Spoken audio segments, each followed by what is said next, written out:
marche aussi. Bon. Non, ça marche plus, là, voilà, ça y est. Ça marche et ça marche pas. On fait quoi? Non, c'est chaque fois un gag, ce truc-là. Ah non, c'est pas un gag, c'est un gag. Attends, maintenant, on va faire tous les... C'est le mec qui tient mal. Donc c'est peut-être moi qui tiens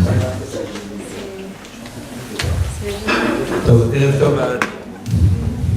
Quoi? Comme ça. Comme un chanteur. En top. Non, non, ça passe pas. Allez. Alors, je vais le faire sans, hein. Ça ira? C'est bon, vous entendez? Allez, super.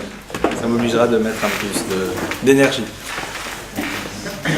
Donc, Erev Tov, tout d'abord. Alors, le sujet de ce soir est un peu différent. Oui, bien sûr. D'ailleurs, il apparaît sûrement pour beaucoup de personnes comme étant moins concret, celui dont on a moins besoin au quotidien.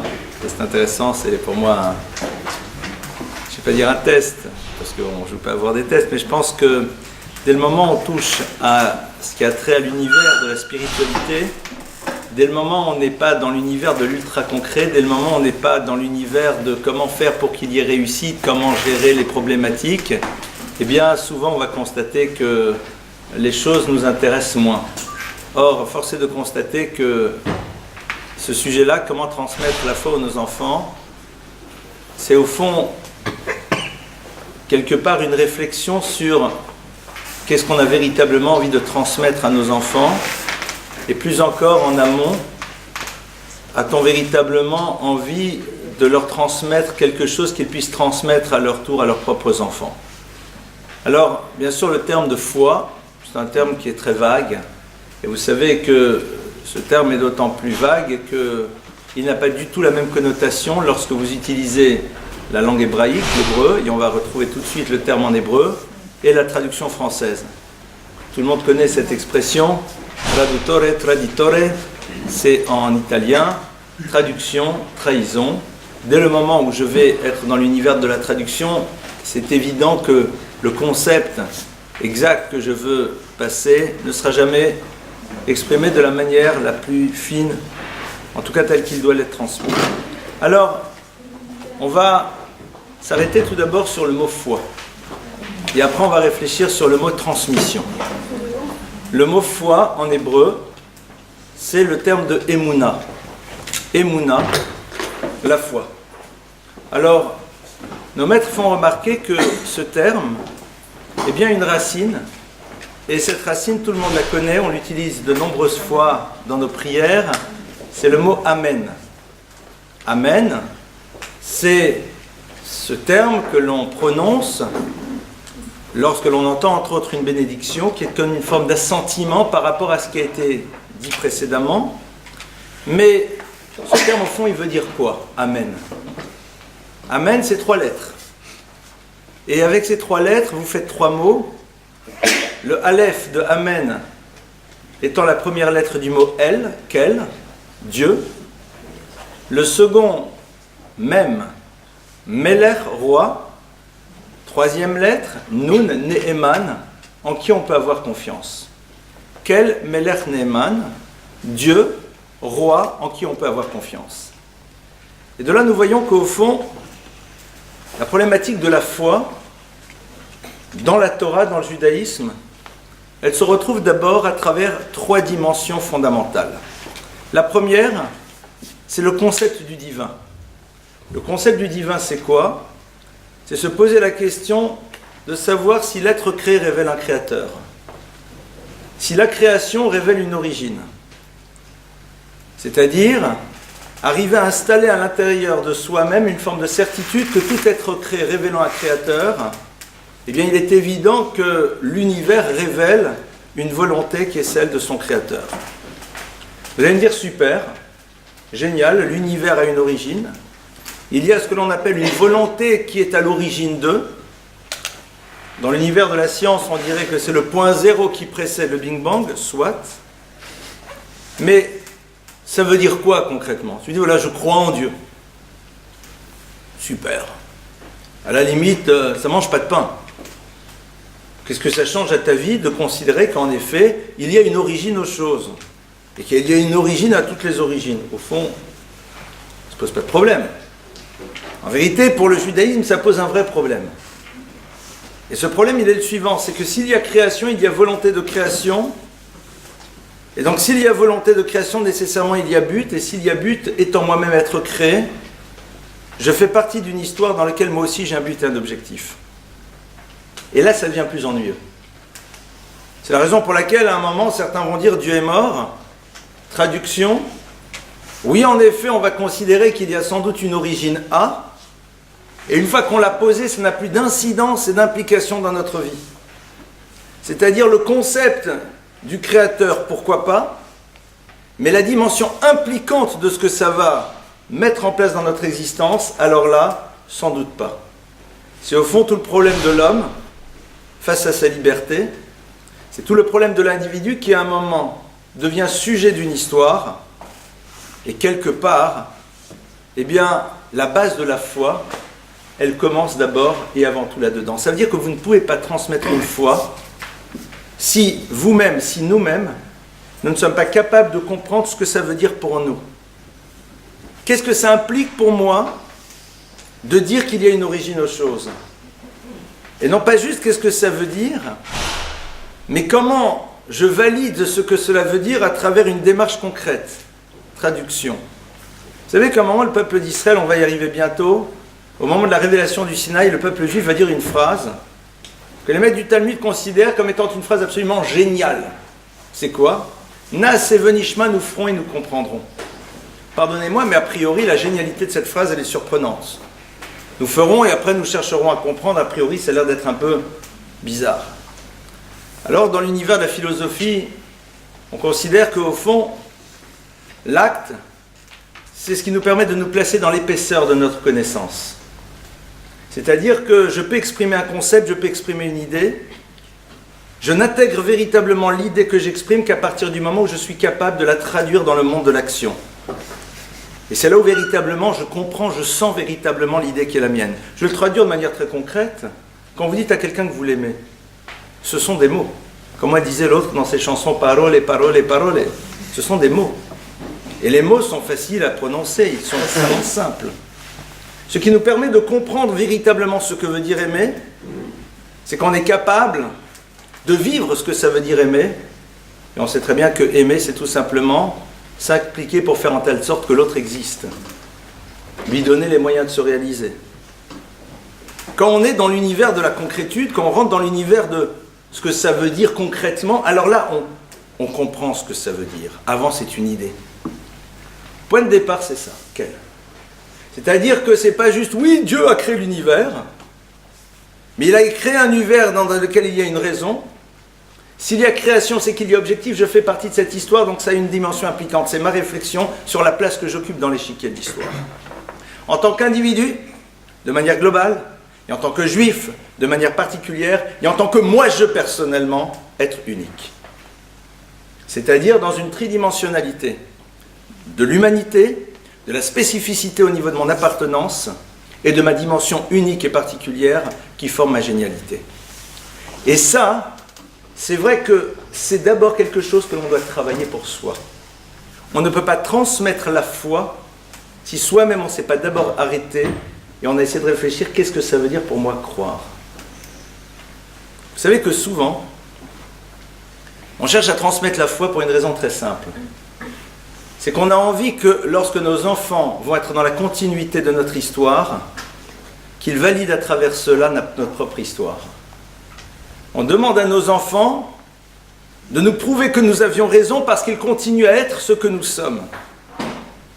C'est-à-dire qu'on a besoin d'eux pour pouvoir être sûr que nos choix étaient bons. Au fond, on ne leur laisse aucune forme de liberté parce qu'ils ont besoin d'adhérer parce que nous avons besoin, nous, qu'ils adhèrent pour nous-mêmes. Alors ça peut marcher, mais on n'a rien transmis. Transmettre, c'est faire en telle sorte que l'enfant, à un moment, s'approprie quelque chose et décide de se l'approprier et de le faire exister. Et non pas construire un système dans lequel l'enfant n'aurait pas la liberté de penser autrement, parce que tout simplement, on a construit un système qui fait qu'il n'a pas le choix. Il ne peut pas faire autre chose que croire et que reproduire, parce que sinon, il ne serait plus aimé, par exemple. Chantage affectif. Parce que sinon, il ne serait plus accepté dans le système. Alors on est content parce que c'est du copier-coller, il fait la même chose que nous. Mais est-ce qu'il s'est approprié les choses? Je suis désolé, mais ce soir j'ai décidé de traiter de ce sujet je ne vais pas dire en haussant la barre, en haussant le niveau, mais je pense que c'est important à un moment d'essayer de repenser un petit peu au concept et de ne pas être juste dans un univers du faire. On a besoin à un moment de... J'ai reçu comme ça d'un de mes maîtres, il m'a dit, à un moment il faut quand même qu'on découvre à minima la génialité de la Torah. C'est important. C'est important pour nous parce que ça nous permet de voir aussi les choses dans une perspective différente. Pas juste dans une forme de praxis au quotidien, une forme d'orthopraxie dans laquelle on est dans l'univers du faire, mais que ça soit porteur de sens. Que c'est du sens et, vous savez, quand vous donnez du sens aux choses, alors on peut tout vivre. Relisez, je crois que j'en ai déjà parlé une fois ici, les ouvrages de Viktor Frankl, d'accord, sur donner du sens à son existence, la logothérapie, et c'est un petit peu ça au fond. Ça c'est quelle première dimension. Et donc immanquablement, se dire, mais en quoi aujourd'hui je cherche à occuper la place qui doit être la mienne sur l'échiquier de l'univers? C'est-à-dire, est-ce que j'ai défini d'abord ce que veut dire être un être humain? Est-ce que j'ai compris après ce que veut dire être juif? Et est-ce qu'après je suis prêt à découvrir ma dimension géniale et unique qui est la mienne? Et avec tout ça me dire quelle est la fonction que je dois remplir dans l'univers, quelle est l'attente que le Créateur a de moi. Alors vous allez me dire, de faire les mitzvot, de faire les commandements, c'est inexact. Les commandements, c'est le cadre dans lequel on s'inscrit. Et à l'intérieur du cadre, on construit quelque chose qui est unique. C'est-à-dire qu'on est tous en effet concernés par un cadre, il est identique. La finalité, ce n'est pas le cadre. Le cadre, c'est quelque chose que l'on installe et à l'intérieur du cadre, on développe quelque chose de particulier et d'unique. Et ça, en effet, c'est un travail de vie. C'est un travail de vie. On va voir après, ça veut dire quoi dans le monde du concret. Seconde dimension, c'est Melech. Cette seconde dimension dans l'univers de la foi, c'est la Malchut. Dieu est roi. Vous allez me dire, mais enfin, entre vous et moi, entre Dieu et roi, je préfère être Dieu. Hein. Parce que les dieux, on ne leur coupe pas la tête. On ne les guillotine pas. On ne les met pas au placard de l'histoire. Donc pourquoi on dit Dieu, mais roi? Attends, pourquoi roi? En melech belo am, disent nos maîtres, il n'y a pas de roi sans peuple.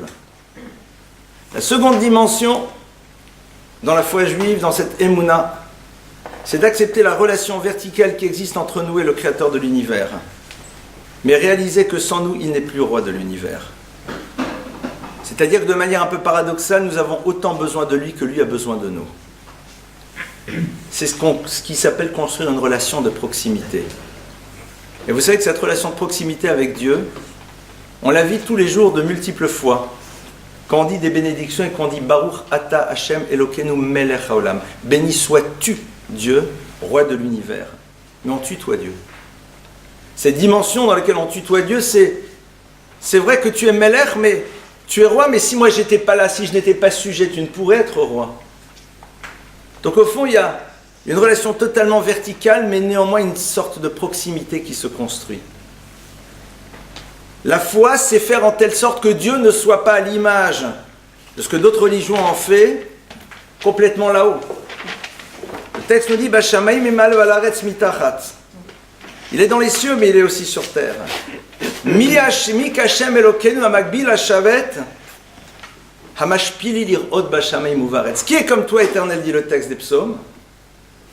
Hamakbil hashavet, qui est extrêmement élevé, hamashpili, mais qui est capable de descendre et de se retrouver dans l'univers qui est le nôtre. Vous savez qu'au niveau des symboles, c'est intéressant de voir que l'univers des cathédrales et des églises ont toujours des flèches extrêmement élevées vers le ciel. Vous pensez que c'est juste un problème architectural? Au niveau du concept, c'est Dieu c'est là-haut. Dieu c'est là-haut. D'ailleurs, c'est pas pour rien que ceux qui vont le servir doivent s'extraire de la réalité du monde. On va dans un monde dans lequel on fait abstraction de la partie essentielle de nous-mêmes, c'est-à-dire de la sexualité, parce que justement, Dieu ne peut être. Alors que justement, dans la Torah, c'est exactement le contraire. C'est là où il se trouve, puisque c'est un acte de création par excellence. C'est là où Akadosh Baruch Hu se trouve, puisque on est à ce moment-là, nous aussi, créateurs. Et il est présent. Melech. Meler, c'est donc savoir qu'à un moment, dans la foi juive, il y a cette dimension de Malchut. La Malchut, c'est quoi?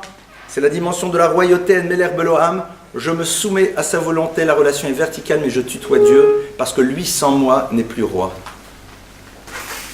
Donc on est dans cette dimension un peu paradoxale dans laquelle, il y a à la fois, on a une forme de révérence par rapport au Créateur, mais en même temps une telle proximité, c'est ce que l'on appelle tutoyer Dieu. Troisième chose, Néhéman. Néhéman, au fond, c'est celui en qui on peut avoir confiance, et au fond, c'est sans doute là où se joue une des parties les plus complexes qui soit. Vivre dans une relation dans laquelle on ne comprend pas véritablement le fonctionnement de l'autre. Qu'est-ce qui fait que l'on arrive à perdurer dans l'histoire? C'est qu'on arrive à vivre avec des questions sans réponse. Mais on pose des questions. Et on cherche les réponses. On ne considère pas que les choses sont un mystère. Le mystère de... Non, pas du tout. Ça n'existe pas. Mais quand on était jusqu'au bout de notre exploration, quand on était jusqu'au bout de notre questionnement, quand on a cherché à élaborer toutes les réponses possibles, et que de manière ultime, il y en a une qui n'est plus là, alors néanmoins, on continue à croire. C'est-à-dire que on est quand même dans ce désir de comprendre Dieu. On est dans cette envie de le rendre intelligible. On est dans ce désir de le rendre pour nous compréhensible, parce que étant dans une forme de logique humaine. Et puis parfois on comprend parce qu'on se met en perspective et on a l'impression qu'on arrive à appréhender un petit peu quel est l'enjeu, qu'est-ce qui se passe. Vous savez, un petit peu à l'image de l'enfant qui un jour comprend qu'au fond, l'attitude parentale était exclusivement pour son bien, même si au moment où il la vivait, il la voyait comme étant quelque chose de pesant et de lourd dans ses interdits, dans ses cadres, dans ses limites. Alors, à un moment, nous aussi, on arrive à comprendre que au-delà de l'exigence de Dieu, il y a quelque chose qui se construit à l'intérieur de nous. Quand la Torah nous demande d'être dans la maîtrise de nous-mêmes en permanence, ce n'est pas juste pour nous enfermer dans un carcan quelconque, mais au contraire pour nous donner la liberté du choix de nos mouvements par la suite. Je ne suis pas soumis à mes pulsions, à mes désirs, c'est moi qui les contrôle, c'est moi qui les organise. Mais quand on m'oblige à... c'est difficile. Néhéman, mais j'ai confiance. J'ai confiance parce qu'on sait très bien qu'à un moment dans l'histoire, il y a des choses qu'on ne comprend pas. Le peuple juif est passé par des événements très lourds et continue de passer par l'incompréhensible de l'histoire.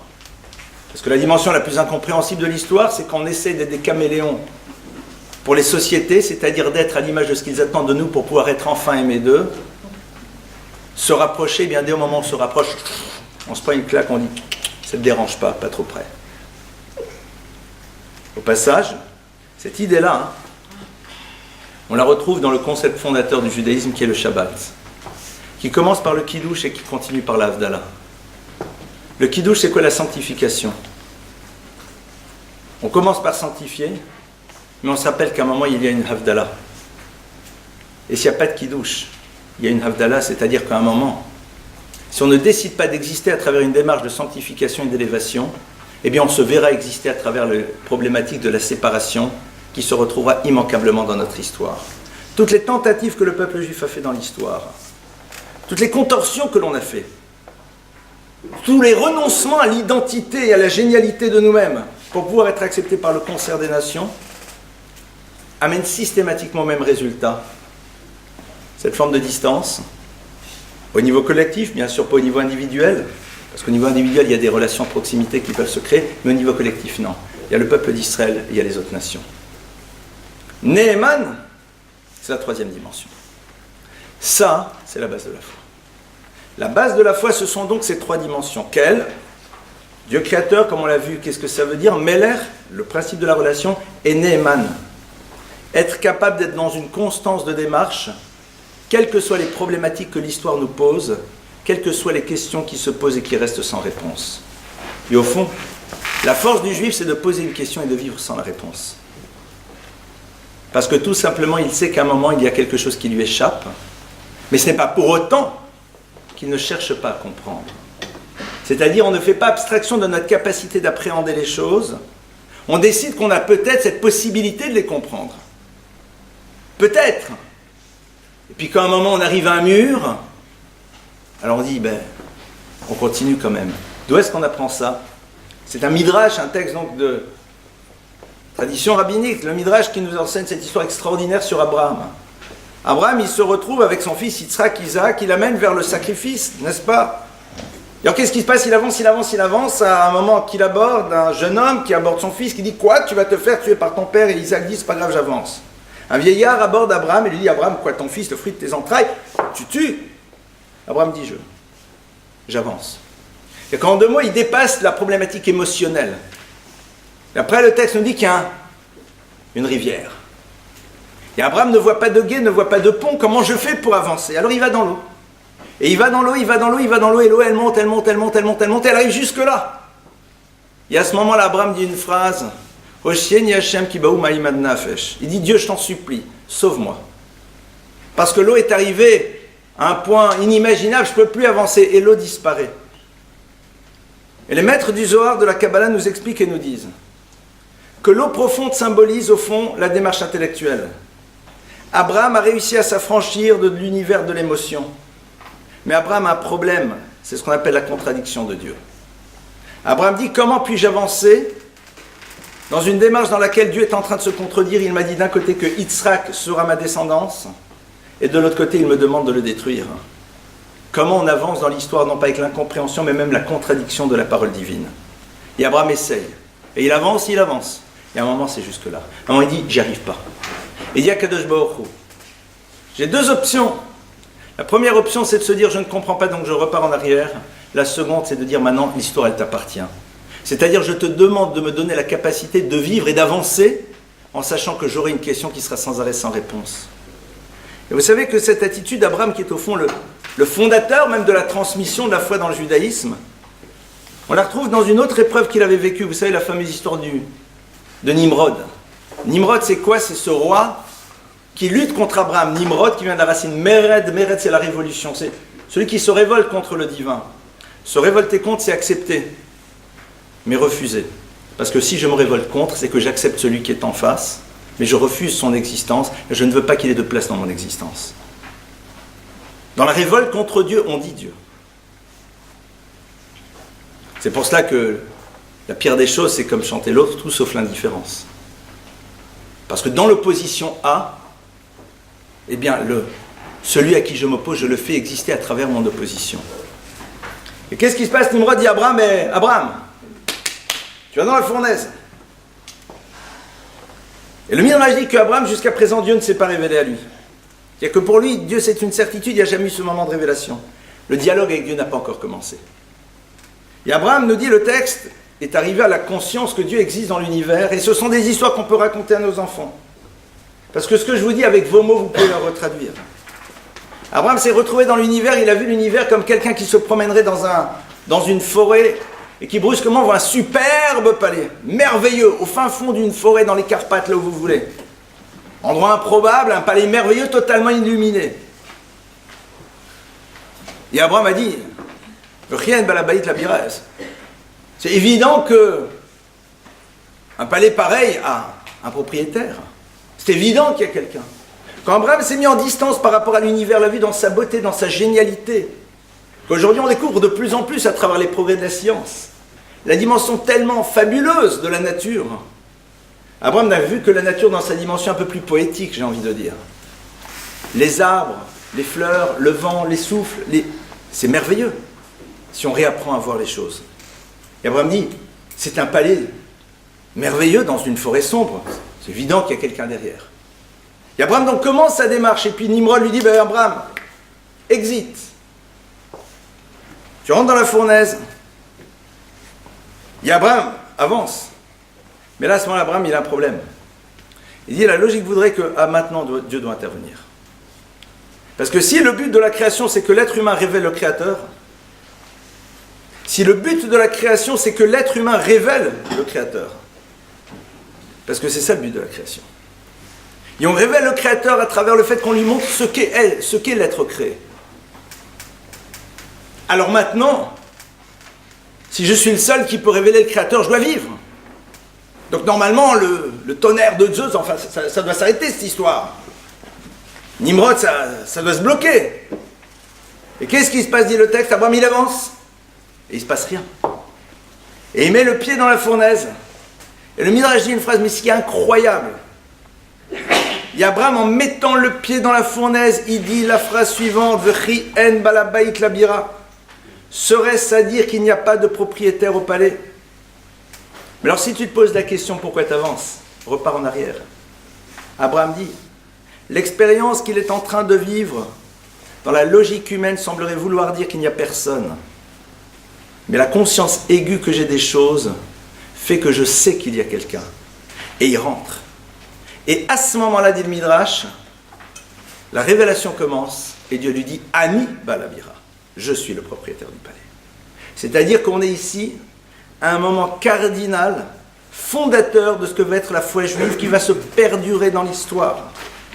La capacité que vont avoir les membres du peuple d'Israël tout au long de l'histoire, dans les pogroms, dans les inquisitions, dans les bûchers, dans les révolutions, de continuer à vivre, soumis à toutes ces violences, à cette incompréhension de l'attitude de l'autre, que rien ne justifie, rien.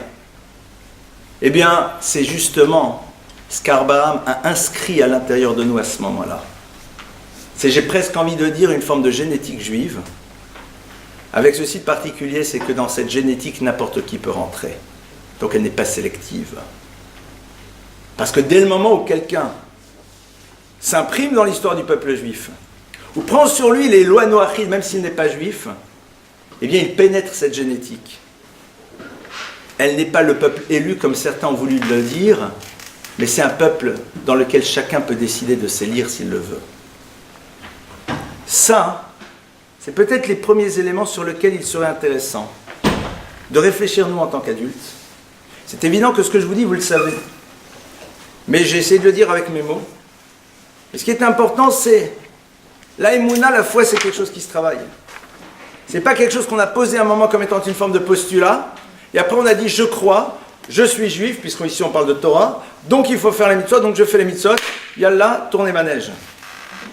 C'est quelque chose qui se développe, c'est quelque chose qui se renforce, c'est quelque chose au fond qui se travaille, parce que plus on travaille sa émouna, plus la vie est vécue de manière différente. Le quotidien n'a plus la même saveur, parce que tout simplement on est en contact. Et ce contact on l'a, non pas parce qu'on va se retrouver à l'intérieur d'un ashram, dans une forme de méditation métaphysico-spatio-temporelle, on va être en contact à chaque moment de notre existence. Au moment où l'on boit, on mange, on se promène, on voit, on travaille, on éduque nos enfants, on est proche de l'autre. C'est une vie en conscience, c'est pas du tout la même chose. Je veux dire aujourd'hui, moi, ce qui me panique, mais vraiment ce qui me panique, c'est que on a l'impression que la génialité, la dimension extrêmement vive, profonde, puissante de la pensée juive est en train de s'éteindre. On nivelle par le bas. On s'arrête à des ambiances qui sont importantes. Mais c'est souvent un ersatz de foi. La émouna, c'est quelque chose qui est au fond beaucoup plus profond et qui se construit. C'est vrai que on n'est pas dans un monde qui a une exigence de grandeur. Ça, c'est un choix personnel. Alors maintenant, comment est-ce qu'on fait pour la transmettre? Première manière de la transmettre, c'est d'abord faire en telle sorte que ces notions fassent partie de nous-mêmes et qu'on soit capable de les traduire dans le monde du réel. Comment? À travers le fait que on se pose en tant qu'individu tous les jours la question, vous vous posez, chacun se pose. Si je fais partie d'un univers qui a été créé, dans lequel je suis un être créé, dans lequel j'ai une place et une responsabilité, qu'est-ce que je fais pour savoir quelle est ma place et la responsabilité que j'ai à l'intérieur? C'est tout. Et pour ça, connaître la place et la responsabilité qui est la mienne, d'abord je décide d'être un être humain, c'est-à-dire sortir de l'animalité qui est la mienne. Décide d'être juif, c'est-à-dire décide de m'inscrire à l'intérieur d'une histoire particulière. Et décide d'être moi-même, c'est-à-dire de faire émerger ma spécificité et faire en telle sorte qu'à un moment elle réalise quelque chose dans le monde. C'est un travail de vie. C'est un travail de vie. Découvrir sa génialité, découvrir sa particularité. Et faire en telle sorte que notre travail se situe à l'intérieur de ça et ne pas sans arrêt vouloir être à l'image de l'autre. Cette idée-là, on la retrouve, c'est intéressant, dans une paracha qu'on lit maintenant, qui est la paracha de Bamidbar. Dans la paracha de Bamidbar, on nous dit que le peuple d'Israël a voulu avoir des drapeaux. Chaque tribu avait son drapeau. Alors il y a ici il y aurait des choses merveilleuses. Cette histoire banale des drapeaux, elle est extraordinaire quand vous pénétrez l'univers du Maharal de Prague. On va arrêter sur un point juste, un. Rachid dit, et la Gemara nous dit que pourquoi ils ont voulu avoir, les tribus avaient l'air des drapeaux de Galim, parce que quand la révélation a lieu, le Sinaï, ils ont vu que tous les anges, les centaines de milliers, les milliards, les myriades d'anges qui descendaient avaient aussi des drapeaux. Et il y a marqué Hit à vous. Ils ont eu un désir, mais la tava, c'est le désir, c'est là, c'est pas là. Envie eux aussi. Je veux un drapeau. J'ai l'impression qu'on est au Ghana. Ils ont voulu avoir des drapeaux. Qu'est-ce que c'est ce texte? Il y a ici bien sûr plusieurs idées, j'en partageais une.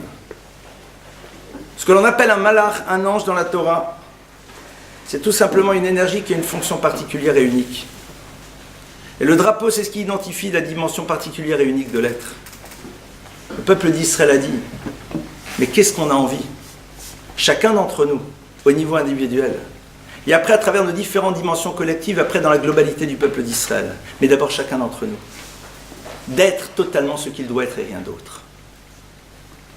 À l'image de l'ange qui lui ne peut pas être autre chose, mais nous cette liberté que l'on a de devenir autre chose que ce que l'on aurait pu être. Qu'est-ce qu'on a envie de ça? Qu'est-ce qu'on en a envie? Qu'est-ce qu'on a envie de vivre dans ce bonheur, d'être en résonance parfaite entre ce que l'on peut être et ce que l'on est réellement? Et que ça soit une forme de résonance parfaite, c'est génial. C'est le nirvana, c'est le bonheur absolu à chaque moment de l'existence. De tendre en permanence à être ce que l'on peut être, à s'inscrire à l'intérieur de son projet, vivre pleinement ce que l'on doit réaliser. Vous allez dire, mais ça veut dire quoi? Je vais vous donner une explication, entre autres, qui nous permet de ramener ça à une réalité très concrète et pragmatique. Les maîtres de la chassidoute, entre autres, je crois que le Baal HaTanya l'enseigne quelque part, il me semble dans le 14e chapitre, disent la chose suivante. Ils disent qu'en vérité, parfois remplir une fonction, être ce que l'on doit être n'est pas nécessairement réaliser quelque chose, mais se battre au quotidien pour se parfaire. Pourquoi? Parce que lorsqu'au quotidien chacun essaie de se parfaire, dans ce travail sur nous-mêmes, nous dégageons des énergies qui ont un retentissement dans l'univers. Et c'est une idée qu'il faut être bien intégrée. Parce que souvent, nous sommes dans un monde dans lequel on a l'impression que faire, réaliser, construire, c'est quelque chose qui doit être visible, applaudissable. C'est faux. Les maîtres de la chassidoute, et c'est basé sur l'enseignement de la Kabbalah, nous disent la chose suivante. Chaque personne, au moment où elle décide de faire un travail sur elle-même, où elle se dit, ce qui est évident, c'est que pour devenir ce que je dois être, je dois travailler sur ma colère, sur mon écoute, sur ma gentillesse, sur ma tendresse, sur ma reconnaissance et sur tout ça, et qu'elle commence à faire ce travail. Toute sa vie, peut-être qu'elle se consacrera à être dans un raffinement de l'être. Elle ne créera pas. Il n'y aura pas des choses visibles, il n'y aura pas des inaugurations. Mais toutes les énergies qu'elle développe, toutes les énergies qu'elle met en place, les batailles qu'elle met avec elle-même, eh bien, apportent à l'univers une dimension extraordinaire qui permet à d'autres réalisations d'exister.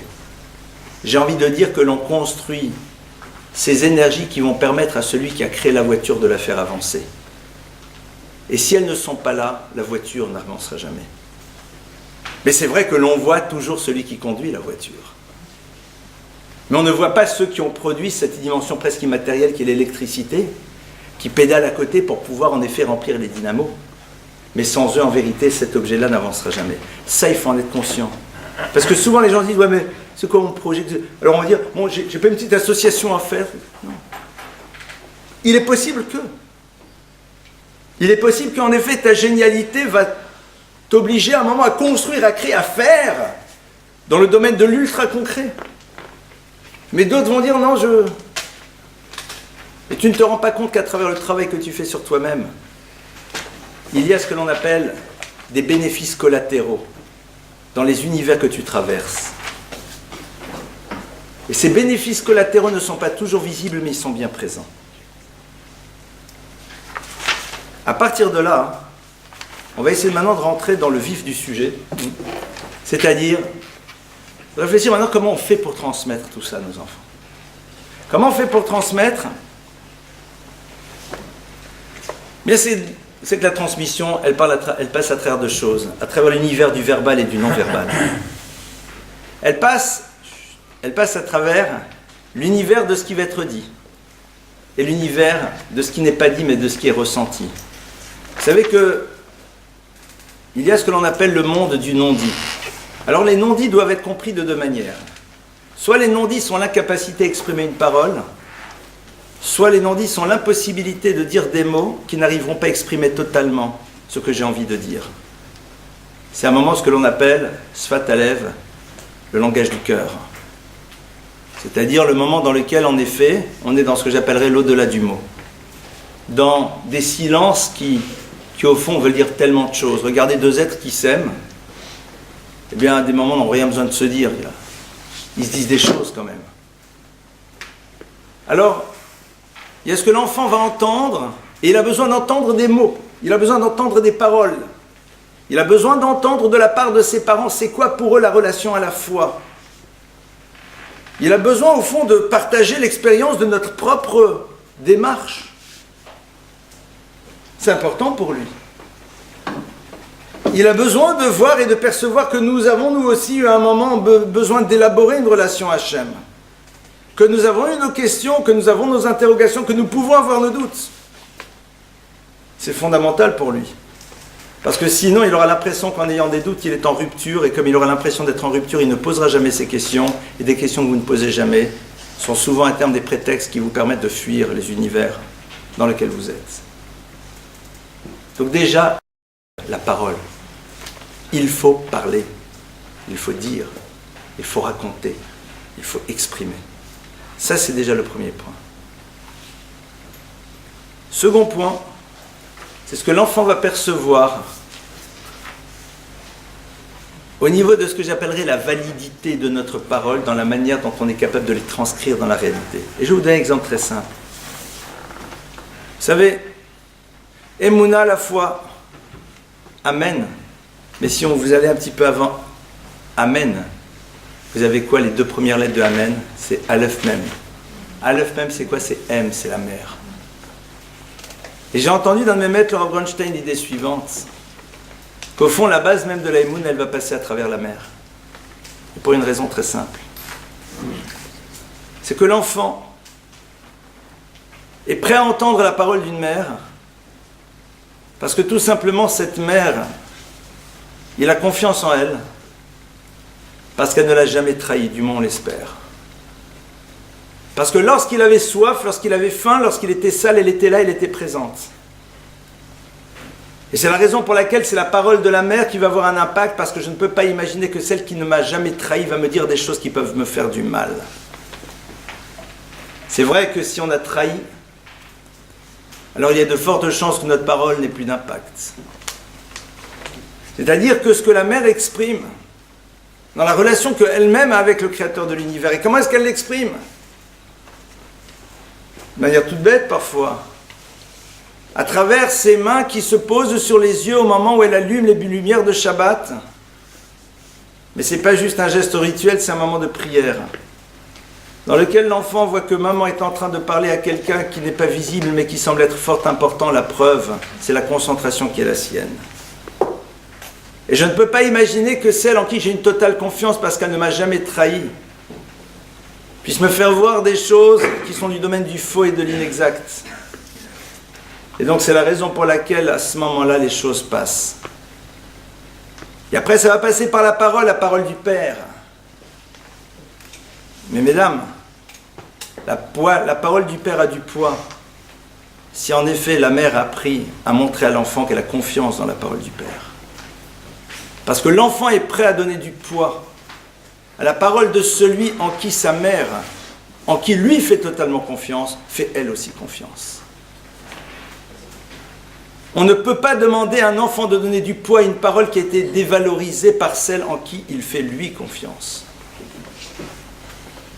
Ça veut dire que nous, les hommes, notre travail à nous, c'est de faire en telle sorte qu'en effet, le regard que nos épouses nous portent va faire que notre enfant donnera du poids à notre parole parce qu'elle-même lui en donne. Et on est dans un mouvement de relation permanente là-dedans.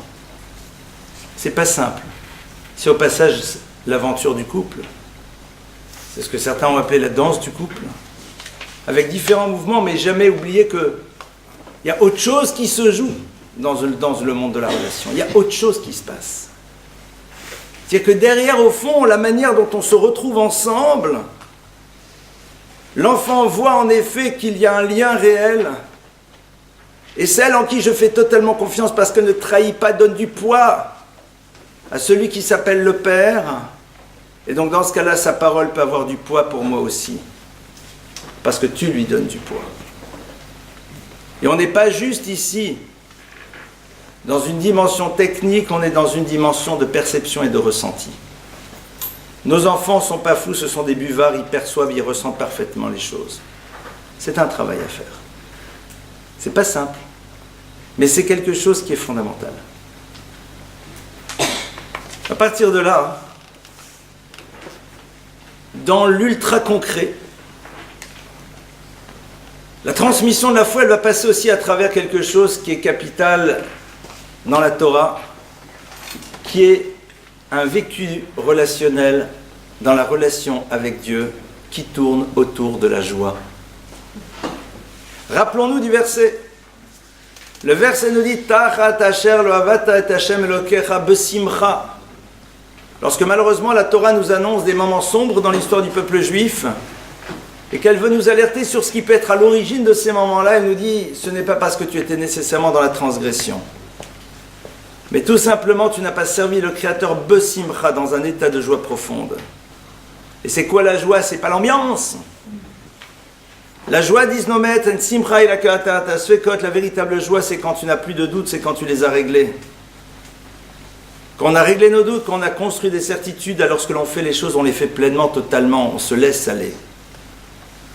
Si on vous dit que cette piste de ski ne comporte aucune bosse et que vous pouvez la descendre les yeux fermés, et que vous avez une certitude, vous y allez les yeux fermés.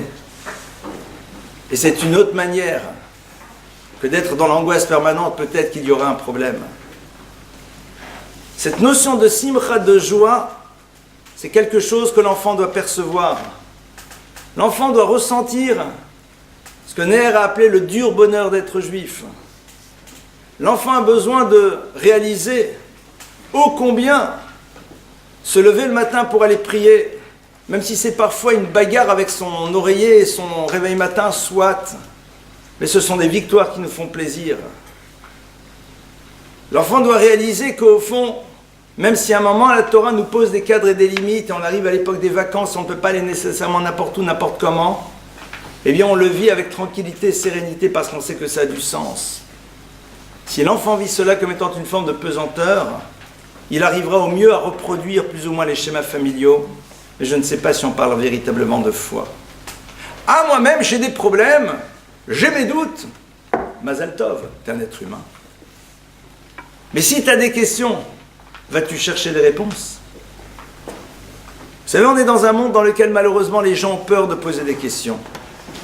Parce qu'ils ont peur qu'en posant des questions, on a un regard sur eux qui va les catégoriser. C'est le drame de nos systèmes.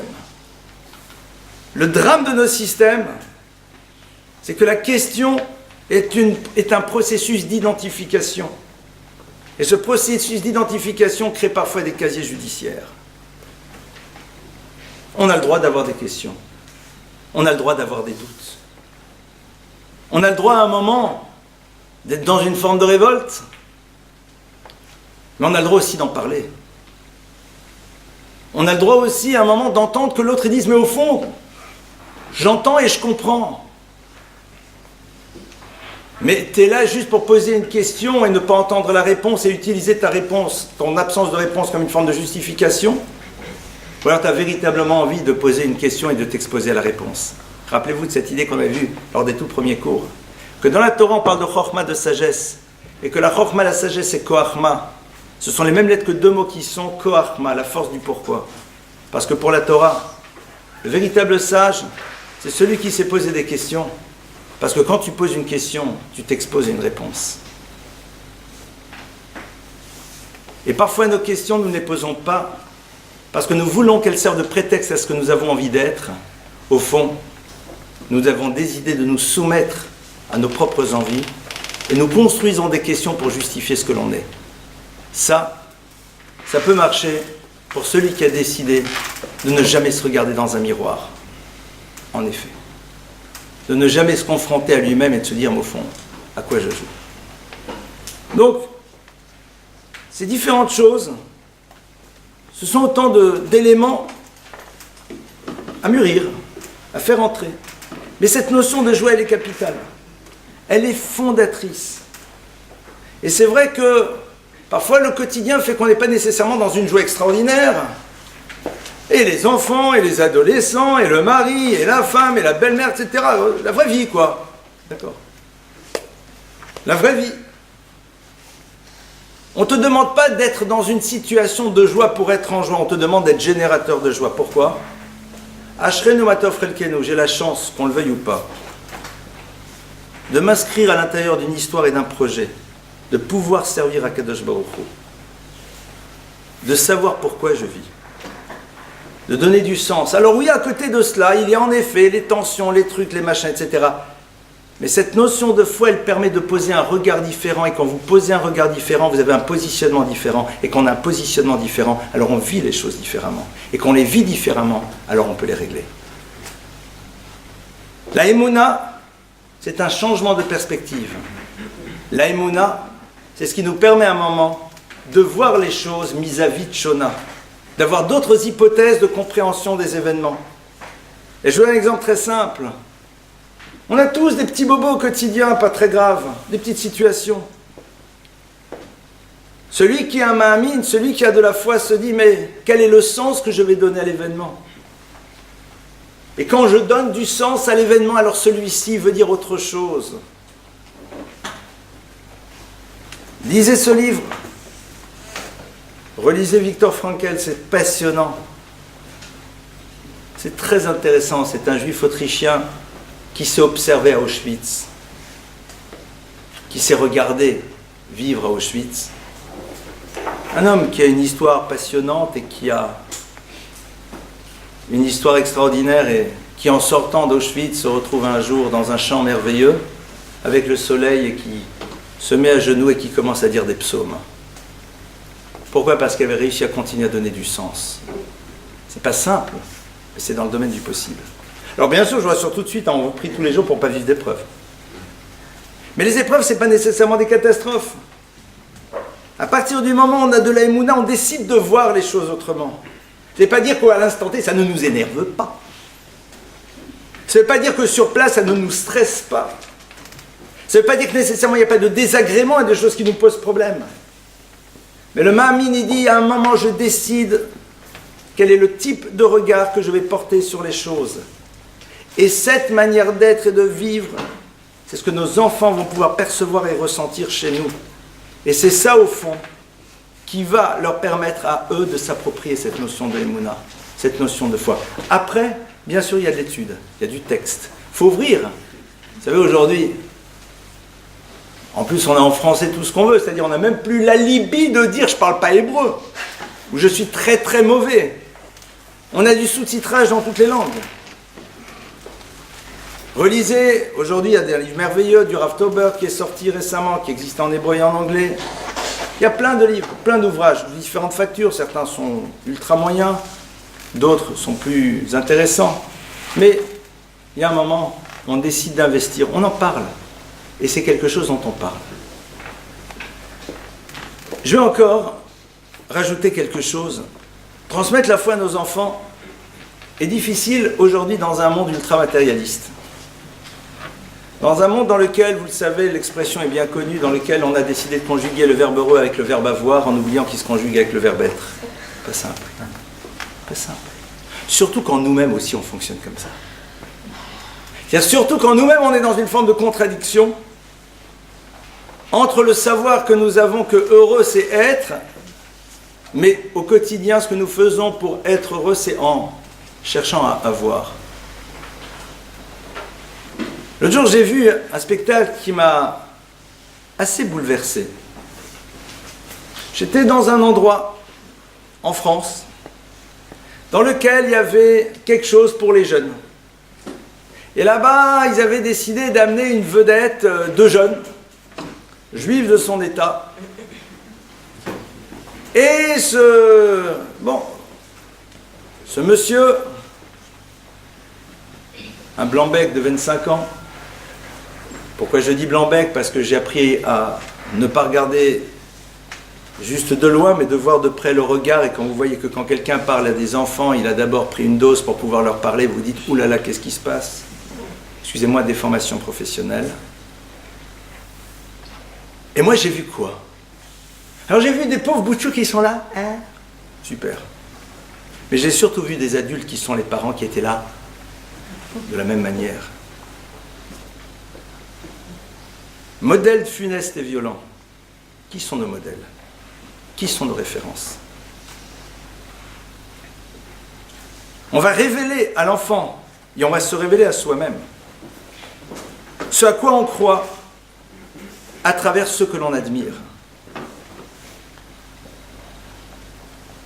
Et ça, c'est au fond quelque chose de très très concret. Vers qui on court? Qui on applaudit? Qui sont nos modèles et nos références? C'est quoi pour nous les symboles de la réussite? 22 bonhommes qui courent derrière une balle? Quelqu'un qui est capable de faire comme ça devant une caméra? Quelqu'un qui, à force d'insanité, est capable de s'imposer sur le devant de la scène? Celui qui est capable à un moment d'arriver avec quelque chose qui donne l'illusion de la richesse, c'est-à-dire de l'éphémère de celle-ci? Qui applaudissons-nous véritablement? Et là, il y a quand même quelque chose d'extrêmement concret sur lequel on peut travailler. Je ne vous demande pas d'applaudir les grands rabbins, ni les vieux thaumaturges et autres sages, mais de réfléchir tout simplement pour nous, c'est quoi un Adam? C'est quoi l'expression de l'Adam, du Adam, de l'humain, dans sa dimension parfaite? Et à partir de cela, savoir si nous cherchons à l'identifier et si nous le voyons, est-ce qu'on l'admire? Non pas dans une forme d'admiration béate, ouais, il est super, mais en disant, voilà, c'est ça. C'est pas monsieur machin, on s'en fiche, hein. C'est pas monsieur X, on s'en fiche. C'est ce qui est véhiculé.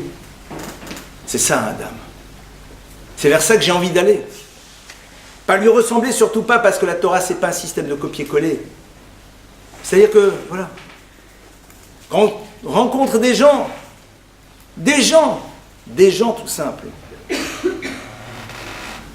Mais ces gens qui sont là véhiculent des valeurs de droiture, d'honnêteté, de justice, d'écoute, de compassion, de vérité. On dit, ah, il y a quelque chose qui touche, il y a quelque chose qui vibre. Alors là, on est aussi dans la transmission de la foi. Parce que nos enfants savent parfaitement ce à quoi on adhère à travers les mouvements inconscients que l'on a vers certains modèles ou vers d'autres. On ne nous demande pas d'être dans un mépris. On nous demande tout simplement de savoir quelle est notre relation aux choses, qui va nous amener à être dans une forme de distance, voire d'indifférence, soit de désintérêt pour quelque chose qui véhicule tout ce qui est contraire à ce qu'est l'expression du Adam, dans sa dimension première, c'est-à-dire un être fait à l'image de Dieu. Et ça, on peut commencer à faire le travail maintenant, ce soir. Vous savez, ça passe sur des choses très simples. Pourquoi les magazines traînent-ils chez nous à la maison? Qu'est-ce qu'ils véhiculent entre vous et moi? Des histoires que l'on n'a pas besoin de connaître, des sagas qui de toute façon n'ont aucun intérêt, quelques médisances au passage, quelques photos borderline, et là je suis encore soft. C'est quoi le plus? Pas grand-chose. Ah, j'ai besoin de lire un article qui m'intéresse, why not? Une fois que tu as fini de le lire, pourquoi tu lis le reste? Ça t'intéresse. Entre toi et moi. Ça t'intéresse. Qu'est-ce qui t'intéresse? Savoir que l'autre, il en est à son 4e divorce et que le 3e, il a truandé dans... Ça change quelque chose à ta vie. Si ça t'intéresse, ça veut dire qu'il t'intéresse. Parce que s'intéresser aux faits et gestes d'un individu, ça veut dire que cet individu est intéressant pour moi. Pourquoi ça m'intéresse? Et là, on rentre dans le monde de l'ultra concret. Ça y est, on est descendu, hein, on n'est plus au début de la conférence. Là, on est, ça y est, de là. Ce qui traîne sur la table du salon. Venez vite voir, il y a machin. Pourquoi? Pourquoi? Ah, c'est un chanteur, on se précipite. S'il a une très belle voix, pourquoi pas? Nous avons envie de passer un moment délicieux, en compagnie de quelqu'un qui a une voix extrêmement harmonieuse, qui va nous faire en effet rêver, ou alors passer un moment agréable au niveau artistique. Il se trouve qu'il s'appelle ABCW. Mais pourquoi tu as besoin de dire son nom? Nous avons passé une très belle soirée avec un chanteur merveilleux. C'est quoi son nom? Ah, il s'appelle machin. Mais non, on a vu X. Je m'en fiche. C'est pas lui qui m'intéresse. C'est éventuellement sa voix. Et encore. C'est intéressant, vous savez, c'est ça, ce genre de nuances qu'on voit où est-ce qu'on en est. Ce sont des nuances, hein. Mais ces nuances, elles sont fondamentales. Et transmettre la foi à nos enfants, ça passe aussi à travers cela. Parce que nos enfants, à un moment, risquent de voir une forme de contradiction parfaite entre ce que veut dire croire et les images qui, pour nous, sont en totale antithèse avec ce que veut dire véritablement croire. Ça, c'est... Alors, je ne vous demande pas de virer les magazines. Et puis, à la limite, j'ai rien à vous demander. Hein. Et j'ai rien à vous dire. Moi, je partage quelque chose avec vous. Mais ça peut être intéressant, au moins déjà de décider de les décrypter autrement. Ça peut être intéressant aussi de se regarder soi et de réfléchir, mais pourquoi au fond ça m'intéresse? Qu'est-ce que je cherche? Quels sont mes modèles? Voilà, quelques idées. On a commencé sur une réflexion un peu plus large. Bien sûr, il y aurait énormément de choses à se dire sur ce sujet-là, c'est évident. On va, comme d'habitude, donner la place aux questions, que je vous propose d'ouvrir véritablement. On a vu quand même comment on peut traduire ça dans le monde du concret au quotidien. Bien sûr, c'est un travail en longueur, c'est un investissement. Mais c'est peut-être la raison même d'être de notre histoire. Et pourquoi je conclue là-dessus? Parce que rappelez-vous que lorsque Dieu choisit Abraham, Dieu dit « Ki yeda'ativ » le man asher yetzavet banav et bnei beto acharav v'shamru derech Hashem la'asot tzedaka u'mishpat. Dit le verset. Dieu dit Ki yeda'ativ, car je le connais. La notion de Yodia, c'est le savoir intime de l'autre. Il dit je sais en profondeur qui il est. Dimension du savoir intime. Le man, de par le fait asher yetzavet, qu'il ordonnera à ses enfants et à tous ceux qui sont autour de lui, il sera capable à un moment de leur dire les choses sous la forme d'un ordre, c'est-à-dire il aura une telle certitude, il y aura une telle confiance qu'il pourra leur dire voilà ce que Dieu attend de nous. Veshamrou, ils garderont, et le terme de shomer, on l'a déjà vu ensemble, nous renvoie à l'idée de l'importance. C'est pas juste qu'ils garderont techniquement. Shomer, c'est les mêmes lettres que le mot Rochem et Morish. Rochem, c'est noter, Morish, c'est faire hériter. C'est 3 lettres, 3 mots qui referment le même concept. Je note ce qui est important, je fais hériter quelque chose qui a de la valeur, je garde une chose qui a de l'importance. Veshamrou, ce n'est pas parce qu'il y aura ordre. Il sera capable de leur dire il faut, parce qu'au plus profond de lui-même, ça ne sera pas l'expression de son pouvoir, mais ça sera l'expression de ses certitudes qu'il transmet. Et à ce moment-là, si cet ordre n'est pas le désir d'imposer mon pouvoir et ma volonté, mais tout simplement l'expression du désir que j'ai de transmettre ce que je crois profondément, veshamrou. Non pas ils feront veshamrou, ils se l'approprieront, ils lui donneront aussi de l'importance. Et ça sera quoi la dimension suivante? La asot, tzedaka ou mishpat. Pour faire tzedaka, ce qui s'appelle la justice ou mishpat, et une autre forme de justice, je ne développerai pas maintenant, c'est quoi ces 2 termes? Ah, vous allez me dire, comment se fait-il que des enfants qui ont grandi dans des univers dans lesquels, en effet, ce que l'on vient d'exprimer était du domaine du quotidien, ont pu parfois prendre leur distance par rapport à leur judaïsme?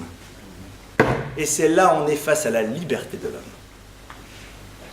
Tu peux avoir grandis dans les univers qui t'ont permis de toucher de près et de ressentir profondément ce que voulait dire la foi, ça ne t'a pas nécessairement conditionné et ça te garde, ça te donne encore cette liberté de dire non. C'est quelque chose de fou. Alors bien sûr, remarquez que parfois les prises de distance dans la relation à Dieu ne sont pas nécessairement liées à des problématiques de foi, mais beaucoup plus à des problématiques relationnelles. C'est parfois un désir de positionnement dans la relation au père ou à la mère ou à la famille ou au groupe ou au système. D'ailleurs, j'ai connu des enfants qui, au vu et au su de tout le monde, donnaient l'impression qu'ils n'avaient plus de foi, mais qui, dans le secret de leurs alcôves, continuaient leur relation à Dieu. Donc c'était juste une manière de signifier aux autres une problématique relationnelle, mais ce n'était pas un problème dans la relation à Dieu. C'est très intéressant. Mais néanmoins, cette liberté, elle reste. C'est en même temps terrorisant et en même temps génialissime. Terrorisant parce que tu te rends compte qu'au fond, tu ne maîtrises pas tout. Et génialissime parce que ça ne donne que plus de valeur aux choix que nos enfants feront. Voilà un petit peu quelques idées. Si vous le voulez, on passe à 20 minutes de questions. À vous. Allez, on y va. On peut rentrer dans de l'ultra concret. La Emouna, est-ce que c'est forcément la résultante d'une transmission 100%? Parce que je me rends compte des fois dans mes enfants qu'il y a des enfants qui ont une Emouna naturelle et qu'il y a des enfants qui ont beaucoup plus de difficultés justement à adhérer à la Emouna. Il faut vraiment leur expliquer les choses, etc. Et des enfants qui vont vers Hachem avec une facilité, limite, on croit que c'est une naissance naturelle. Alors, je crois que souvent cette différence est beaucoup plus liée à la problématique que les enfants ont sur la dimension impliquante, c'est-à-dire sur l'univers des règles que ça génère. Parce que si vous dites aux enfants, vous savez, Dieu existe, il vous aime et vous aurez des cadeaux, à la limite, ça ne mange pas de pain. Why not? Mais quand l'enfant voit très bien que derrière la relation à Dieu, il y a les mitzvot, et qu'il y en a certains qui n'aiment pas trop, parce que j'ai pas envie, je veux faire ce que je veux. Une vraie personnalité, ça ne veut pas dire que les autres n'en ont pas. Donc lui, il dit, bon, alors si je mets de côté le bon Dieu, je suis plus obligé de l'écouter, c'est pas mal, c'est détente, je peux aller sur mes vidéos et aller me manger un McBurger. Traduit très rapidement. Donc à la limite, on met de côté ce qui est à l'origine d'un système d'exigence. Ça, c'est parfois cela. Parfois aussi, l'enfant confond la relation à Dieu avec la relation à la mère ou au père. Et donc, mais s'il veut vous signifier qu'à un moment, il a envie de vous dire zut, mais il dit zut à Dieu, comme sa vie à Dieu, je te dis zut à toi. C'est plus simple de dire zut à Dieu et que tu comprennes que c'est à toi que je parle. Parce que parfois dire l'autre zut en face, c'est compliqué. Donc il faut faire très attention de faire en telle sorte que les enfants ne confondent pas le bon Dieu avec les parents. C'est-à-dire, en deux mots, les phrases dans la série, tu sais, tu dois faire, c'est très important et moi je ne suis pas d'accord, et tu te rends compte, non. Que si les enfants voient qu'on devient père fouettard via la religion, c'est dramatique. C'est l'instrumentalisation, et si c'est l'instrumentalisation, il y aura cristallisation de la problématique relationnelle sur la religion. C'est ce qu'on voit souvent dans l'écoute d'ailleurs. On cristallise d'autres problèmes sur le phénomène religieux. Donc il faut décorréler. Et parler de Dieu comme étant celui qui lui a dit à lui, mais celui qui est le vecteur de transmission, c'est moi. Il dit, tu sais, le bon Dieu, il t'a dit qu'au fond, il faut faire des mitzvot. Après, c'est entre toi et lui. Il faut faire preuve d'un peu d'humour. De temps à autre, le gars, s'il vous fait une bénédiction, ça s'appelle TGV, de fil à grande vitesse. On le regarde, on lui dit, ce qui paraît, Dieu comprend toutes les langues. Ben, encore heureux, parce que sinon, ça aurait été difficile pour lui. Faites passer le message. Mais pas, tu te rends compte, c'est très grave. Alors le pire, c'est, Dieu, il est très fâché. J'ai 4 ans et je peux le fâcher. Waouh, je suis bon, hein? Vous imaginez le pouvoir? On dit, quand tu fais ça, Dieu, il est très triste. Attendez, c'est le thérapeute qui va gagner 20 séances dans 20 ans. C'est comme quand on vous dit, mais tu sais, quand tu fais ça, maman, elle est très triste. Oula, quelle angoisse. J'ai le pouvoir de rendre ma mère triste. C'est dramatique. It's very exciting, c'est très sympa parce que je peux jouer. Mais au bout d'un moment, c'est très angoissant. Donc faire très attention que dans la transmission, on n'est que vecteur. Un gosse, il commence à faire du n'importe quoi, on ne dit pas, tu sais, c'est très grave, il faut respecter ses parents. On dit, tu sais, Hachem, il a dit que le respect des parents, c'est valable pour tout le monde, même pour toi. Voilà. Passage d'information. On fait du transfert d'information. Je vais un peu rester dans mon idée. Restez dans votre idée, il n'y a pas de problème. Sur un autre point, comment on exprime la teshuva, par exemple, d'une personne qui a 40 ans et qui fait découvrir la émouna envers Hachem? Il n'y a pas de transmission. Enfin, c'est quoi là? Qu'est-ce qui s'est passé? Alors, qu'est-ce qui fait qu'à 40 ans, on peut être touché par la grâce? Alors d'abord, ça marche pas. Hein, je ne dis pas. Le coup de la révélation, c'est... Non. Je vais être violent, et vous allez l'entendre au second degré, mais c'est souvent beaucoup plus du domaine de la psychiatrie. Le coup de la révélation. Et pour de multiples raisons. C'est pas banal, c'est pas une phrase comme ça, c'est pas simple. C'est très intéressant de voir ce qui se joue derrière. C'est ce truc-là, qu'est-ce qui s'est joué derrière? Par contre, il y a en effet dans la vie des moments dans lesquels on peut brusquement être dans une forme de sensibilité nouvelle aux choses. J'ai envie de dire que les gangs qui enferment notre neshama commencent à se fissurer de par certains événements. Et il y a une forme d'écho qui se crée entre la dimension divine qui est à l'intérieur de nous et la présence divine dans l'univers. Et ça, en effet, c'est ce que certains peuvent appeler des moments de grâce, des moments où brusquement il y a un écho qui se passe. Il y a un moment où on dit. Parfois, en effet, notre problème de Emouna était lié à des questions, et le jour où on a des réponses, brusquement, comme ces questions étaient des vraies questions, on se dit, moi je me rappelle de ce garçon qui, après un séminaire, m'avait dit, mais attendez, mais c'est fou, c'est fou. Il dit, mais pour moi, jusqu'à présent, la Torah, c'est très beau, mais c'est un conte. Mais je découvre que c'est pas un conte, mais c'est... Pour lui, c'était un bouleversement. C'était énorme. Il est profondément juif, etc. C'est pas contes et légendes d'Israël. C'est pas juste des histoires, c'est une histoire. Il ne faut pas oublier que parfois souvent les personnes sont en distance parce que tout simplement on leur a créé des schémas radicalement faux. Une des responsabilités que l'on a en transmettant, c'est de casser les schémas et de mettre de côté les a priori et de montrer aux gens que ce qu'ils croyaient être la Torah, c'est tout sauf ça. Et que la Torah, c'est pas une Torah média, c'est bien autre chose. Oui, donc c'est ce qui permet que, à ce moment-là, attention, n'oubliez pas ce proverbe israélien, Salat Tagerachok, roule lentement, tira loin. C'est-à-dire que le phénomène de tchouva, à un moment donné de sa vie, ça doit être un travail d'avancée, de consolidation, dans lequel on doit savoir exactement y être, non pas guidé, oui guidé, mais dans le premier sens du terme. Parce que vous savez qu'un guide ne vous dit pas où vous devez aller. Vous lui dites où vous voulez aller et il vous aide à y accéder. Quand vous allez au bureau des guides à Chamonix, vous ne leur dites pas « je dois aller où ?» Il dit « vous voulez aller où, monsieur ?» Là, tenez, on va vous dire quel est l'équipement. Vers où tu tends, vers où tu veux aller. Et à partir de cela, je veux faire très très attention, et ça c'est des phénomènes, de ne pas tomber dans ce qu'on appelle en hébreu tchouva de gafour, la tchouva de l'allumette, c'est-à-dire le retour de l'allumette. C'est pas le retour de l'allumette, c'est pas un titre de film, je vous rassure tout de suite. En hébreu, ça a beaucoup de saveurs. C'est quoi une allumette? Ni lak, ni sraf, ni achachor, vachar kachakum. Traduction française. Ni lak, ça s'allume. Ni sraf, ça brûle. Ah, c'est génial. Ni achachor, ça devient tout noir, black and white. D'accord? D'accord, vous voyez le look. Religieux, pingouin. Mais après, quand l'allumette s'éteint, elle est tordue. Ça, c'est dramatique. C'est-à-dire que, faire très attention que derrière une tchouva, il doit y avoir la construction de l'être. Et si dans la tchouva, on n'est pas capable de créer au même moment une colonne vertébrale, on risque de se retrouver un peu coincé par la suite entre des phénomènes de culpabilité par rapport à ce que l'on ne veut plus être. Il y a un désir malgré tout de continuer à l'être. Et avec s'il y a en plus des enfants là-dedans, une obligation de dire des choses auxquelles on n'arrive pas totalement à adhérer encore soi-même. Ou alors on va dans les extrémismes. Parce que l'extrémisme me rassure. Parce qu'il me fait exister en étant contre les autres et donc j'ai une identité. Et là-dessus, vous savez, aujourd'hui, il faut quand même, on a le droit de réfléchir. Le 11e des 10 commandements, c'est « Halte exil, ne sois pas un imbécile ».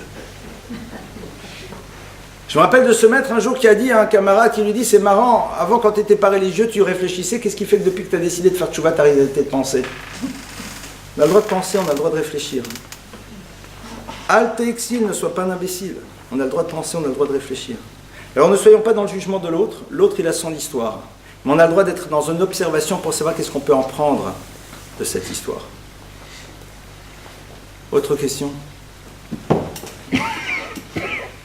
Oui. Bonsoir monsieur, j'ai une question en tant que non-juif. Bien sûr. Je suis arrivé dans cette assemblée grâce à une amie. Mon campagne. Je me permets de vous questionner sur la manière dont, en tant que non-juif dans l'histoire occidentale, dont je fais partie comme vous, Complètement. Il est possible de me rapprocher de vous sur un plan culturel et sur un plan religieux, le cas échéant. Je pensais à travers la culture que j'ai de la philosophie occidentale à deux moments. Une première école médiévale, Bien sûr. en particulier la théologie négative, avec Thomas Descartes et Nicolas de Cuse. Une deuxième époque, beaucoup plus moderne, avec Nietzsche, qui, dans les deux cas, me semble un chemin possible pour vous comprendre mieux, à travers, en premier lieu, le fait que ces théologiens médiévaux se sont rapprochés peut-être de l'entendement que vous avez de Dieu grâce à une forme d'élimination progressive de tous les prédicats, en particulier chrétiens même. Saint Thomas d'Aquin, bien sûr. Et en second lieu, à travers la notion de joie, dont Nietzsche était philo-sémite, contrairement à ce que l'histoire a voulu nous faire. Ça, c'est encore un grand débat, mais bon, à la limite, on ne va pas rentrer là-dedans. Et je voulais savoir si dans ce contexte nietzschéen, la notion de gai savoir, la notion de, finalement, de faire sortir le potentiel divin que nous avons en nous en tant qu'individus, était un chemin possible pour nous en tant que non-juifs ou chrétiens, tenter de se rapprocher de vous. Alors, j'entends ce que vous dites. Bon, déjà, il y aura un débat engagé, mais là, ça peut être le moment, sur en effet la lecture qu'on peut avoir de ces différents philosophes, reprendre aussi un peu Saint Thomas d'Aquin et tout. Je pense qu'il y a des choses à creuser. Mais bon, c'est pas le moment et je pense qu'à la limite, on peut en parler ensemble après, parce que c'est vrai que c'est un vrai débat, surtout sur la lecture qu'on peut avoir de Nietzsche, qui est quand même assez complexe. Je vais revenir sur la fin de votre question et je vais m'arrêter sur deux parties. Vous dites à un moment, vous parlez de rapprochement, vous parlez de non-juifs, vous parlez de chrétiens, et j'ai envie de faire une distinction. Tout d'abord, si on parle de rapprochement, c'est qu'il y a distance. Or, pour la Torah, il n'y a pas de distance. Pour la Torah, il n'y a pas de distance, il y a au contraire l'installation de chacun à la place qui doit être sienne, et qui fait que de facto, si j'occupe ma place et tu occupes ta place, on est dans cette proximité de construction qui nous appartient à tous. Parce que n'oubliez pas que Adam a l'univers, le Adam primordial, le premier homme, c'est pas le juif. Le peuple d'Israël va avoir la fonction particulière de remplir le rôle que le Adam n'a pas pu assumer à travers la première faute. D'accord ? Ça, c'est déjà le premier point. Lorsque vous parlez en tant que chrétien, alors je pourrais rentrer dans une forme de démarche un peu œcuménique que je n'aime pas. Parce que si on parle d'œcuménisme, alors à ce moment-là, je me pose la question de savoir pourquoi a-t-on besoin de déclarer que l'on s'aime. Si on s'aime, on n'a pas besoin de se le dire, on le vit. Au niveau du christianisme, il y a un vrai débat. Clairement, sur les concepts fondateurs de la Trinité, sur les concepts du bon Dieu, c'est-à-dire qui nous donne cette forme d'alternative à quelque chose d'autre. Alors bien sûr, on sait même que dans l'univers chrétien, il y a là-dessus aussi différentes écoles. Et à un moment, quand même, quelque chose qui s'apparente dans la tradition juive à quelque chose qu'on appelle Avodah Zara, c'est-à-dire, et vous allez l'entendre au second degré, l'idolâtrie. C'est-à-dire de le moment où il y a incarnation. Après, avec les problématiques des textes et de la confrontation aux textes, vous savez qu'il y a un livre passionnant sur la lecture juive des évangiles, qui est au fond les textes du Talmud censurés sur l'histoire justement du début du christianisme. Et c'est passionnant. Vous savez que j'ai des textes du Talmud sur lesquels en latin, alors je vais vous faire grâce de le dire en latin parce qu'avec ma prononciation ça serait une catastrophe, sur lesquels vous avez en page de garde expurgé de tout ce qui fait insulte à la religion chrétienne. C'est très intéressant. Donc il y a ça. Maintenant il y a la dimension de l'homme. Et cette dimension-là, le Talmud en parle. Le Talmud nous dit, Minaïm d'où savons-nous, c'est dans le traité Makot page 3, Avodah Zara, pardonnez-moi. Minaïm d'où savons-nous que même un non-juif, qu'un non-juif, qui, au sec, qui se préoccupe de Torah, c'est-à-dire qui est à l'écoute de la parole divine qui s'adresse à lui, Shehu, qu'il est que Kohen Gadol comme le grand prêtre étant ici le symbole de la dimension la plus proche de Dieu à travers sa fonction particulière dans le peuple d'Israël, chez Nehemar, parce qu'il y a marqué dans un verset de la Torah, Ele ha-mitzvot, voici les commandements Ashayase ha-adam vachai. Voici les commandements que l'humain fera et il vivra. Et le Talmud de dire, il n'y a point parlé ici ni d'Israélites, de Lévi ou de Cohen, mais de l'humain. Et donc on voit bien qu'à ce moment-là, on se retrouve sur le point de départ de mon propos qui était de dire notre responsabilité à un moment, c'est de se poser la question de savoir quelle est notre place à remplir sur l'échiquier de l'histoire. C'est ce qu'on appelle les sept lois noachides. Donc c'est pour cela que, pour moi, l'idée du rapprochement n'a pas de sens parce qu'elle voudrait dire qu'il y a distance. Alors que, de toute façon, il y a toujours une distance irréductible entre les êtres parce que l'univers de la fusion n'existe pas même dans le couple. C'est que la Torah dit que Davak Beishto, on se colle à son épouse. Et quand vous êtes collé à quelqu'un, vous gardez votre identité et elle garde son identité. Mais on est dans une relation de proximité et on épouse l'autre dans le sens premier du terme. C'est intéressant, donc c'est le texte de la Torah Davak. On est collé à l'autre, on épouse l'autre. C'est que mon mouvement a un impact sur l'autre. Mais on garde notre identité propre. Il n'y a pas ces dimensions de fusion, parce que sinon il y a disparition.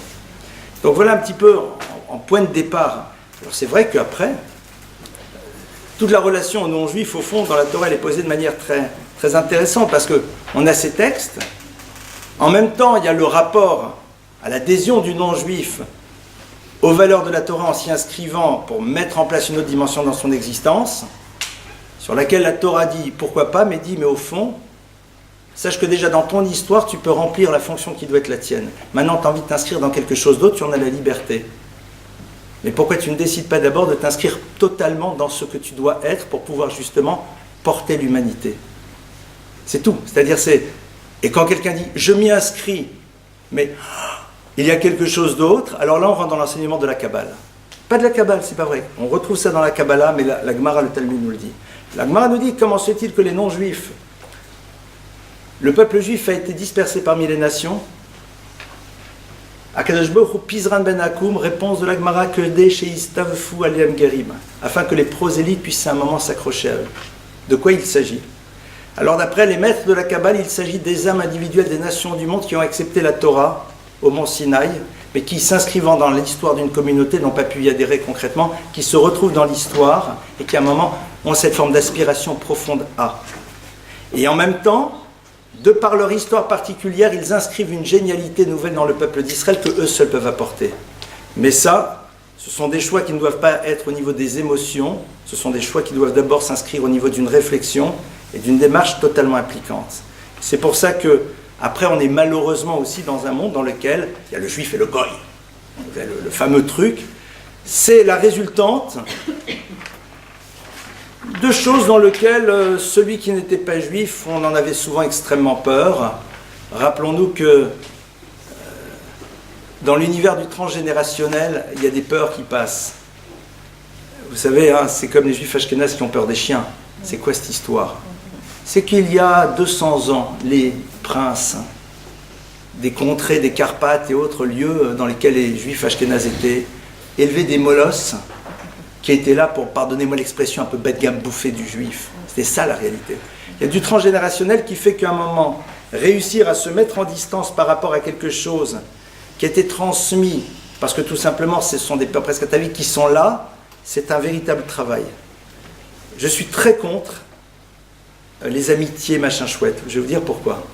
Parce que souvent c'est qu'une manière de se rassurer sur quelque chose qui est une forme de proximité, alors que quelque part la Torah ne nous demande pas du tout de faire cela, elle nous demande de nous faire exister pleinement, de donner à l'autre les clés pour qu'il puisse lui aussi exister pleinement, et de facto la relation elle existe. Voilà, c'est un petit peu... Après sur la première partie, je vous dis c'est un autre débat, je pense que voilà, j'avais envie de vous répondre sur ces trois dimensions. C'est un autre débat, mais en même temps, je m'appuyais sur ces quelques figures dans le sens où j'ai l'impression à titre personnel que ces figures historiques et religieuses sont pour nous, en tout cas pour moi, comment dire, des figures qui symbolisent le maximum du christianisme. Et en même temps, j'ai aussi l'intuition que ce sont des figures qui symbolisent une possibilité d'accession à l'autre que vous êtes pour nous. Alors. Et de ce point de vue-là, si mon intuition est la bonne, accéder au maximum de son héritage, c'est aussi se donner la possibilité de rencontrer l'autre à son maximum d'altérité. C'est vrai. C'est la raison pour laquelle j'ai cité ces quelques figures, en fait. Alors, maintenant, je vais être un peu cruel dans ma réponse. Et donc, c'est différencié, pardonnez-moi. Je vais être un peu cruel dans ma réponse et je m'en excuse. On a vu tout à l'heure que ce qui valide une pensée, c'est la manière dont on est capable de la faire vivre dans des actes et de la transmettre. Lorsqu'une philosophie ne reste que dans le domaine de la pensée et qu'elle est incapable de s'inscrire dans le monde du réel, dans la transformation de l'être et des individus auxquels elle s'adresse, alors quelque part, on a le droit de se poser des questions. C'est tout.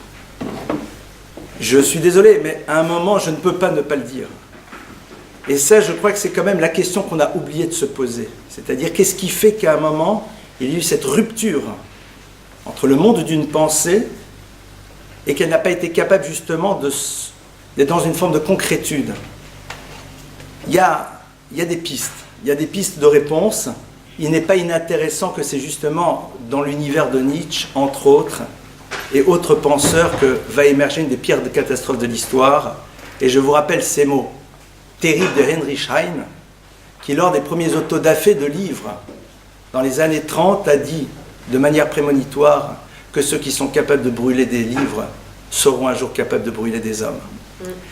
Alors, cette phrase est cruelle parce qu'elle peut être prise au niveau de l'individu, alors que moi je veux l'inscrire au niveau d'un collectif qui n'est même pas l'individu, mais qu'est-ce que j'appellerais la société dans sa dimension la plus globale. Ça exige un vrai débat, clairement. Mais voilà, voilà un petit peu la piste en tout cas que je pourrais avoir par rapport à ça. Autre question? Avez-vous d'autres questions? Il est 10h30, on a le droit de s'arrêter. Hein. Très bien. Écoutez, je vous souhaite en tout cas... On se revoit le mois prochain, Bezrat Hashem. C'est quoi le thème? Pardon? Pardon, dites plus fort. Le N Saint-Jean, on a déjà le thème? C'est quoi? Ah, donner, gâter le juste équilibre. Donc on va retrouver... D'accord, très bien. Allez, à tout le monde, plein de bonnes choses.